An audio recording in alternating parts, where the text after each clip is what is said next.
Yeah, welcome to 2020 and how we have to do business now. This is your season preview for the 2020 Lucas Oil Pro Motocross Championship, sanctioned by AMA Pro Racing, here with Racer X. I'm Jason Weigandt, joined by my buddies, Jason Thomas and Steve Matthes.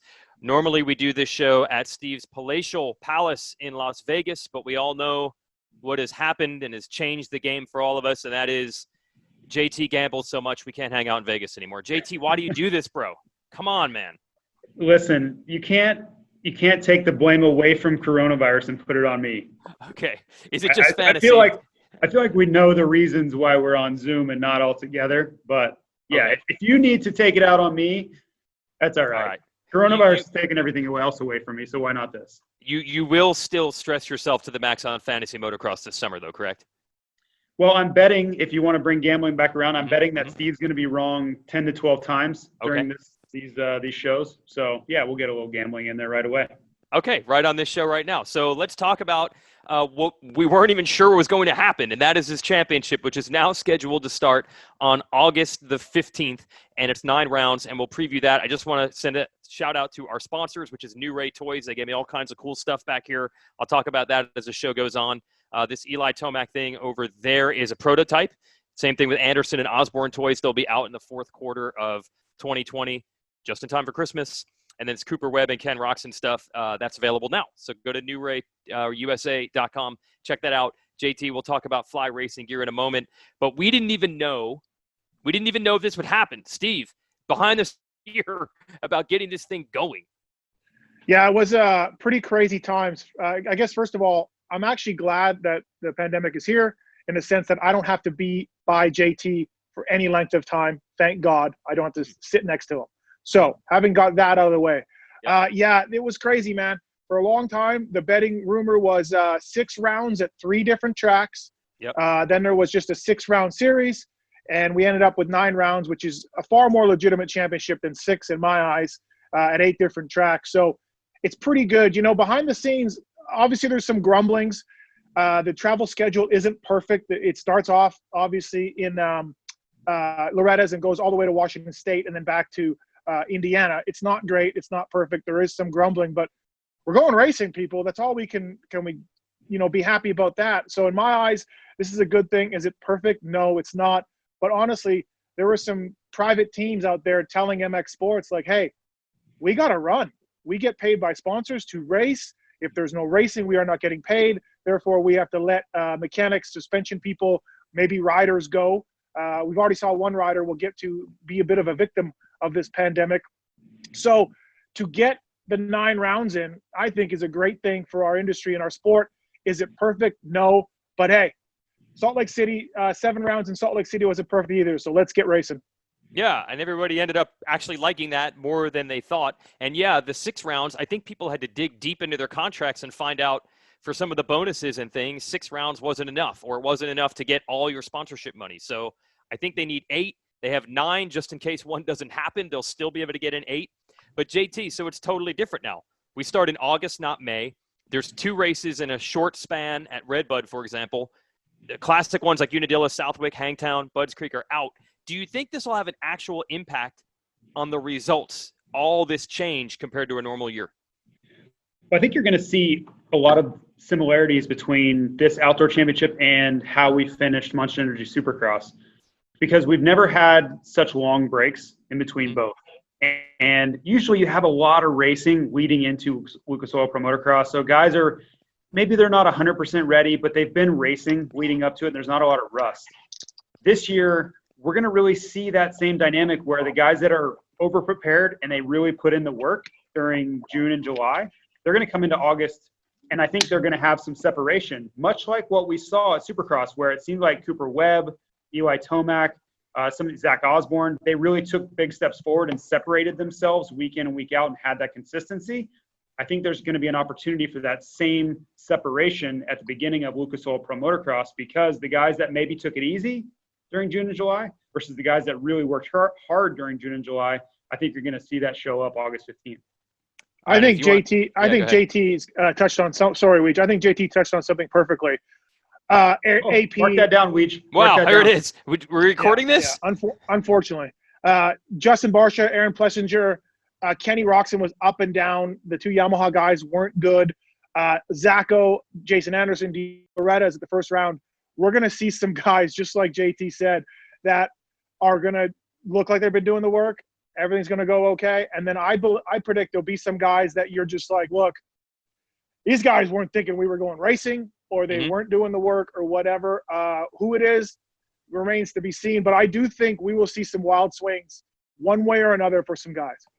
Yeah, but let me counter with this. How often do we see the normal opener at Hangtown? Somebody wins or does well, and we're like, okay, he's ready for the summer, and then the results flip at round 2 and 3 because the normal crunch between Supercross and outdoors, they never have enough time to really be ready, so the opener is never really realistic. Well, now they've had more time than ever. They've never had this much time to prepare. So is there a chance that there's going to be, JT, less weirdness in the opener than usual? Well, I think it'll be just more consistency. I think what you see at round 1 may be exactly what you see at round 3. Right? There's not going to be that big change where, let's go back to, say, 2010, where Ryan Dungey goes to Hangtown and gets 7th overall. And then he comes back 2 weeks later at the second round at Freestone and dominates. I don't think you're going to see that wide variance because I think people are going to come in and they're either going to have it or they're not. There's not going to be that big jump up in results. And then the other big factor, which we need to address, is the weather. Because in a typical Lucas Oil Pro Motocross Championship season, we start late May at Hangtown, and we've seen it. I've literally been freezing cold on Saturday at Hangtown late May. There's zero chance of that happening August 15th at Loretta Lynn's. So that first round is going to be blazing hot, and these guys aren't going to have any rounds to warm up because in the past it's been Hangtown, then a fairly reasonable temperature day at Lakewood. Mount Morris can even be pretty reasonable. And really that first test has been Florida recently, as far as a real heat test. These guys are going to come in and have the first round be one of the hottest rounds of the series. And ready or not, you better be prepared to handle heat and humidity. There's not going to be any warm-up time or any acclimation time, which we've had in previous years. Yeah, but to counter that, like Redbud's going to be in September now instead of July. So maybe some of the races that normally are hot won't be as bad. So, yeah, it's going to be interesting to see how that changes it. And let's not forget, they're only racing 9 races instead of 12. So anyone who normally wears down, they've got, 30% less wear down time. And obviously you can watch it at the normal spots. You can go to NBC Sports Gold and get the package to watch all the races. I know everyone says these are hard to find on TV. Every first moto is 2 hours live, local time, 1 o'clock on MAV TV. Second motos will be on Saturdays on NBCSN, and there's a couple that they sprinkle in on NBC. So just look at your channel guide every Saturday on NBCSN, and you'll figure it out. Just to further that point a little bit, I guess you're not going to be able to race your way into shape this year, would be a better way to put it. In years past, it's like, I'm a little underprepared, but it's going to be 78 and sunny at Hangtown, no big deal. I'll get better. Glen Helen's not going to be too bad either. Wherever we end up, Southern California, Paula last year wasn't terrible. Yeah. This year, it's going to be immediately, you're going to go into really brutal conditions. And to back up the point we made a few minutes ago, if you didn't do the work, you're not going to be ready. There's going to be no time to find your way into this series. And we're slowly getting there. It's going to be like running into a brick wall immediately on that first round of Loretta's. Yeah, and we've seen before, if you bury yourself, you do not end up getting back out of that hole. And you could bury yourself in the very first race this time. Yeah. Also, we've got the practices and conditions from MX Sports about this series. And much like the Feld guys at the Monster Energy Supercross series, there'll be social distancing. There'll be hand wash stations. Masks are required. There'll be no press conferences. They'll be on Zoom after the races. The media will not be allowed in the truck. So thoughts and prayers to all my buddies who won't get to see me this summer. We'll also have basically the same kind of stuff as Supercross. Each team will have a bubble. They'll have their number of people that are inside there that are cleared. And basically that'll be it. No mechanics not allowed to get a ride to the starting line, back and forth and things like that. So, just like Supercross, the guys at MX Sports have, practiced some of the same stuff that we're trying to do to beat this pandemic. Yeah, and as far as spectators are concerned, there are going to be spectators at every race, but Redbud and Washougal, the only way to watch is if you're participating in the amateur program. You literally can only buy tickets as you register to race amateur. Then you can buy passes for your family or crew. So they're going to be highly restricted, Redbud and Washougal. The other races will allow fans, but it's a very limited number. I believe it's less than half of what you normally get at a national. So a lot of the tracks now have tickets at promotocross.com right now. You probably don't want to mess around because there is a chance for the first time ever that a national can sell out, which would never happen before. It's a huge field. They could take 200,000 people in past years. Weege already getting the hype going, JT. Weege is already getting the hype buy going. the tickets. So Get your tickets I have a now. question on this. Yeah. I have a question. Okay. Are we going to see like 10,000 entries for the 250C class for Amateur Day? Is that going to be a backdoor portal where you can I just think all these people that's sign capped up? also. That is capped, the amount of people that will be allowed in through that. But I guess you could conceivably have a C rider with 9 mechanics who all need I was just passes. thinking we would see like 250C. This is wave 773 of 250C. Yeah. And then you just get all your spectators in that way. Yeah. Will we see one of the pros break out a super mini at Loretta's and go faster on that track than they would on their big 450? That'll be my question of the day. Yeah, and MX Sport's been pretty upfront about it. And by the way, they're the same company we are here at Racer X. This is a one and done. It is not ideal. It is not an ideal pro national track. They know it. The state of Tennessee and Loretta Lynn's Ranch said you can race here. They needed to get to 8 or 9 races. The track was available. They went for it. This is a one and done. It's probably not ideal for a pro national, but it's what we got to do in 2020. So I don't know. A lot of the riders have good memories, but you're right. That's when they were on much smaller motorcycles. Yeah. Hey, look, it's fine. It's not ideal, as I said off the top. It's not perfect. Let's get it worked. I know Davey Coombs from MX Sports, our buddy at Racer X, also came on the show, Pulp Show, and said that High Point is kind of lingering there. If something falls through, we could end up switching plans and going to High Point if Thunder Valley or Paula or something else doesn't work. So we could end up going there. But hey, let's get into this preview. Well, we don't have to do the normal conjecture for it because every year when we do one of these previews, be it Supercross or Motocross, the story is always Eli Tomac so fast. Eli Tomac's the guy you should put your money on, but he's now the Monster Energy Supercross champ. Are we done? Are we officially done? And is it time to just not even discuss it? And Eli Tomac's invincible, the favorite. JT, are we even worried now because he finally proved he can even do it in Supercross, and he's already got 3 in a row here?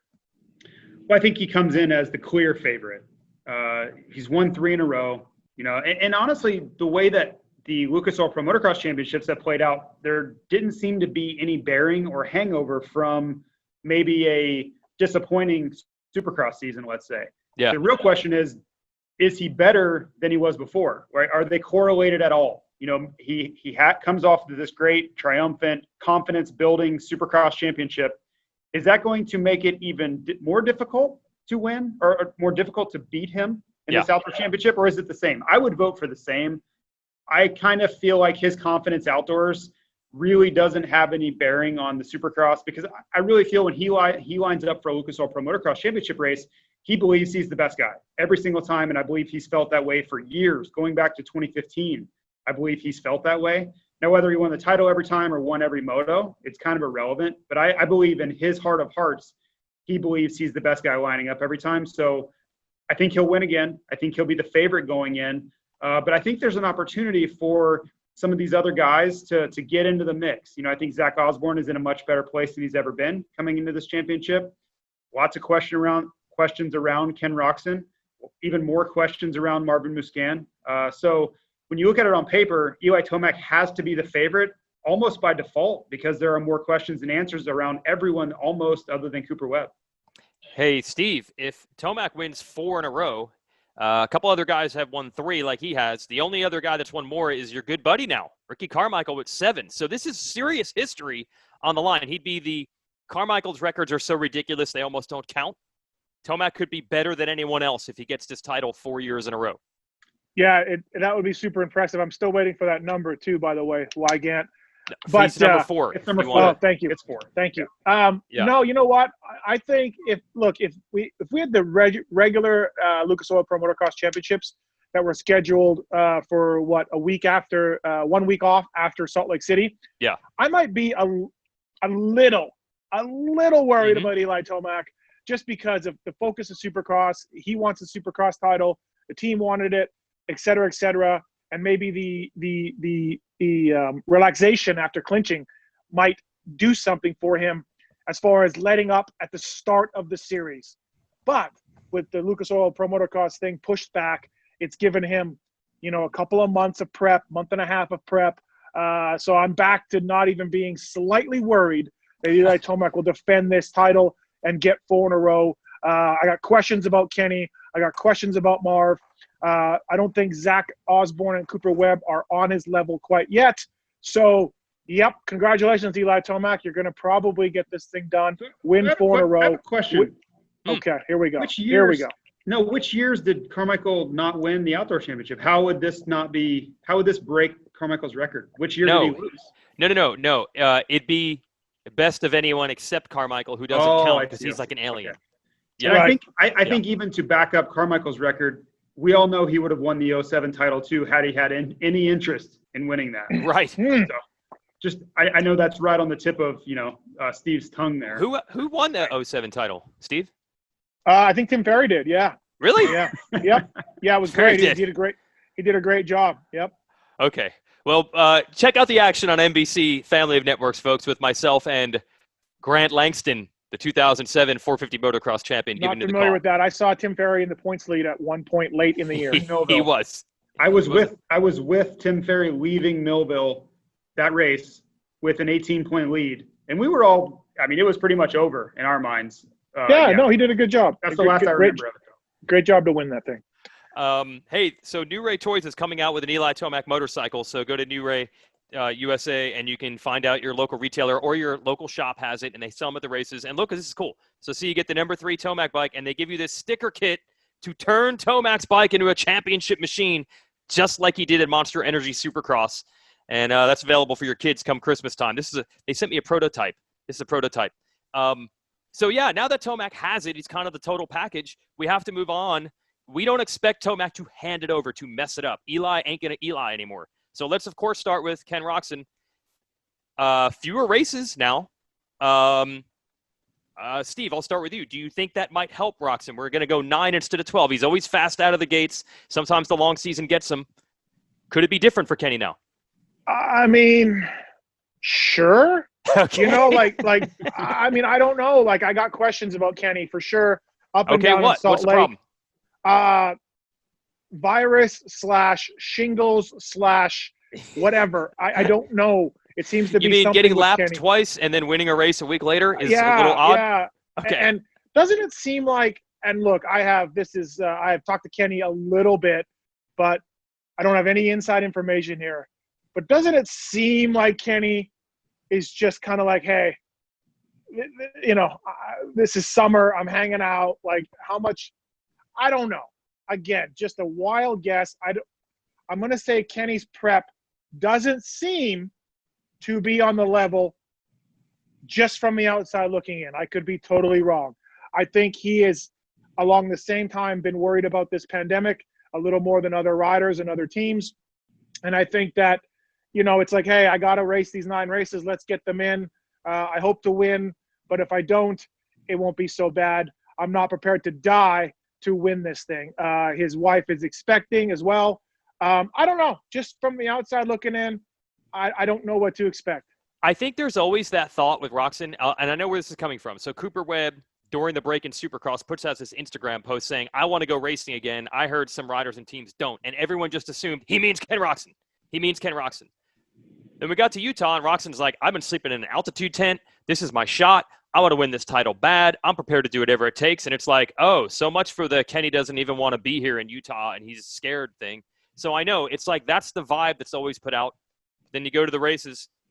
Watch Kenny go out and just go 1-1 somehow in the very first round. What about you, JT? Are you worried about Roczen? Yep. I honestly think these first few rounds are going to be really, really difficult for Kenny. Loretta's is going to be brutally hot, as we know. Yeah. Washougal has the opportunity to be. It's going to be 105 degrees here in Boise, which we're only a few hours from Washougal, so there's a very good chance for it to be the hottest Washougal on record. Ironman, we would think that's going to be pretty warm. Typically, the final round at Ironman, you're going into August, is going to be hot. Then you back that up, going to Florida in late September. Late September in Florida is going to be blazing hot. Just be prepared for that. So I think it's going to be a really early gut punch, weather-wise and climate-wise for Roczen, and I think it's going to cause him to be disinterested in the series because I think he's going to lose big points and struggle with that heat, and then it's going to be over. I think really his only chance would be to come out early and win a few rounds and get his confidence up and really pull him to be all in on this series. Otherwise, I think it's going to be exactly like Steve says, where he's just going to lose interest because he doesn't feel like his body can hang in there through these really tough, hot days.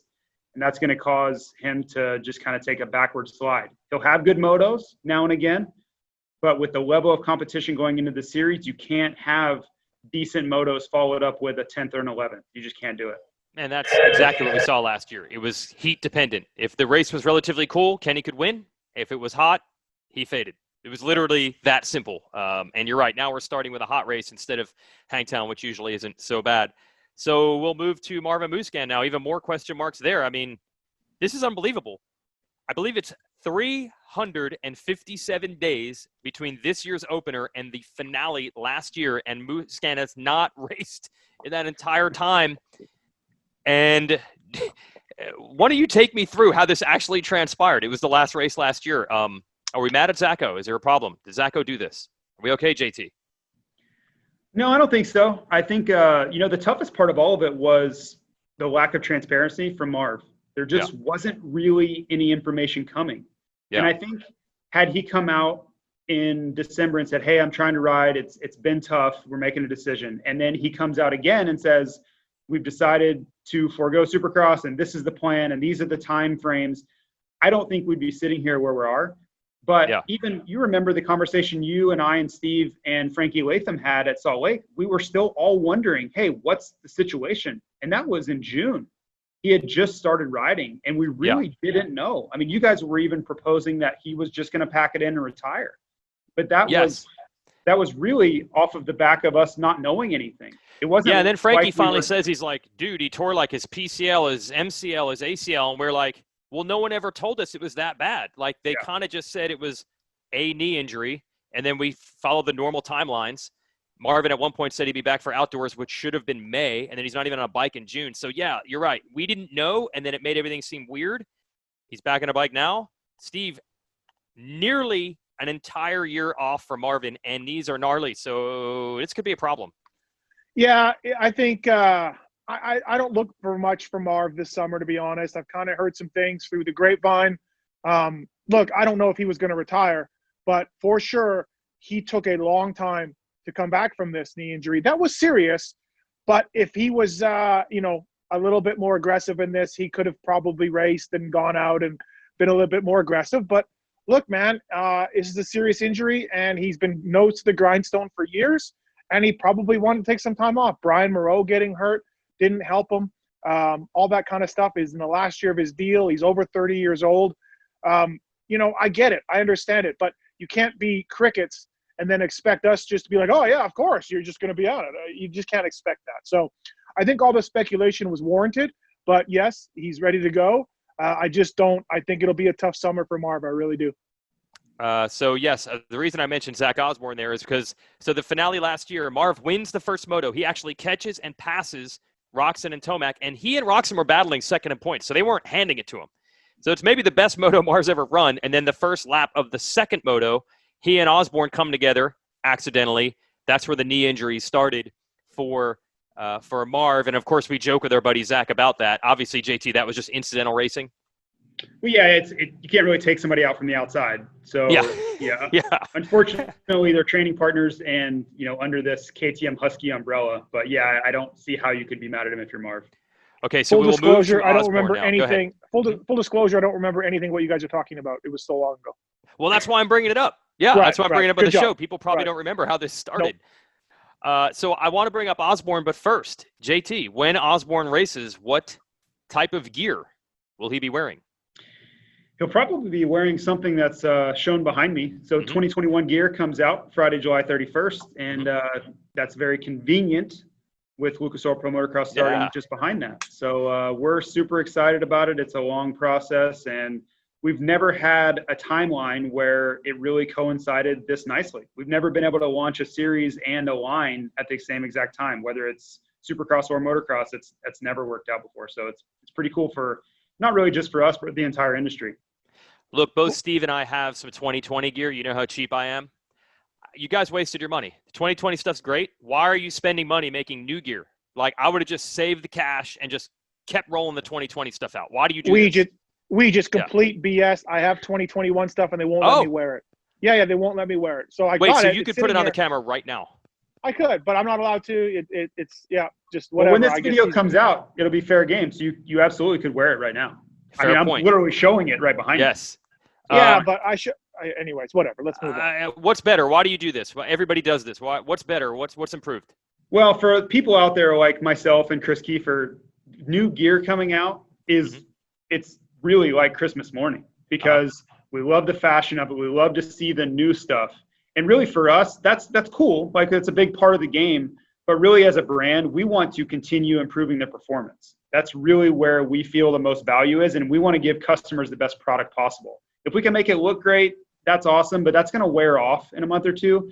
But if we build products that actually work better, that they're going to continue to benefit from that all year long. So whether you talk about the new carbon composite formula that we introduced that brought the retail price point down, that's going to help a lot of people. It's a much more affordable version of the formula. I like that.